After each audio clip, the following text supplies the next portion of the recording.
released today show migration is down. How much further should it fall to ease housing pressures? What's it down by? Yeah, I mean, this is a really important question because it's off a very high base and it's gone up dramatically. So when you bring in 1.67 million people over 5 years and we've got building approvals at an 11-year low, that's why Labor's created this housing crisis. And when you see the image, the footage and you know it with your own friends and friendship groups, when people are applying for a rental property and they're competing with 30 or 40 other applicants, well, I mean, why is that happening? And this is why I think a lot of Australians are saying that they're not better off today than they were 2 years ago when Mr Albanese was elected Prime Minister. These problems weren't the case 5 years ago.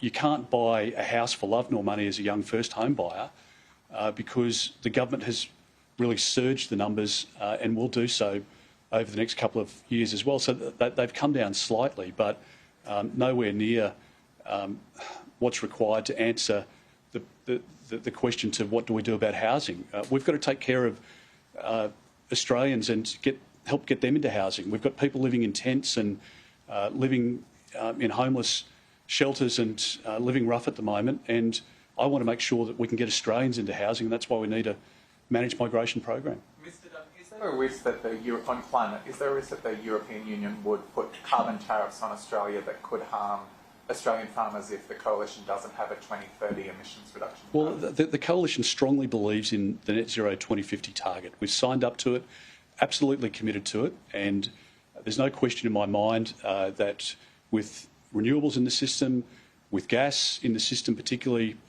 over the interim period, once the 90% of renewables firming goes out of the system by 2034, and once we bring in nuclear, which is a zero emissions technology, we can achieve, and we must achieve, the net zero by 2050. But I'm not going to sign up to a policy that the Prime Minister is proposing at the moment, that during a cost of living crisis, which Labor's created, families can't afford to pay their electricity bills now, and he's talking about a 65 to 75% target in 2035, which is going to drive your electricity prices up even higher.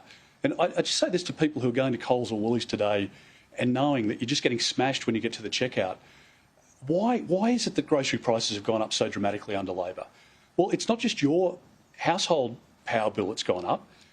It's also the farmer, and it's the IGA, and it's Coles, and it's the butcher and the baker, and it's the farmer with the cold room. All of their electricity bills have gone up as well, and that's fed into higher grocery prices when you turn up at the checkout. And that's why families are under the pump at the moment. And I just don't think families can afford another 20 or 30% electricity price increase under Mr Albanese when he signs up to a 65 to 75% target without any economic modelling. I mean, let's release the economic modelling to understand what it means. The Prime Minister said nothing before the last election about adding $10,000 to a Toyota hybrid RAV4 or to a Toyota Hilux or a Ford Ranger, but that's what he's imposing to try and achieve the 43% target, which is not going to be achieved anyway.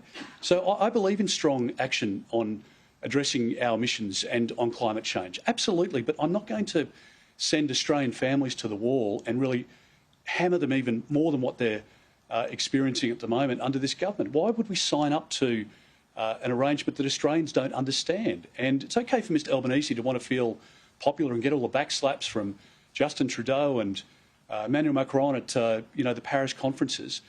The Prime Minister's responsibility is actually to the Australian public. And as Prime Minister, I would make decisions which help us meet our international obligations, but which don't destroy small businesses and impose huge cost increases in electricity bills on Australian families.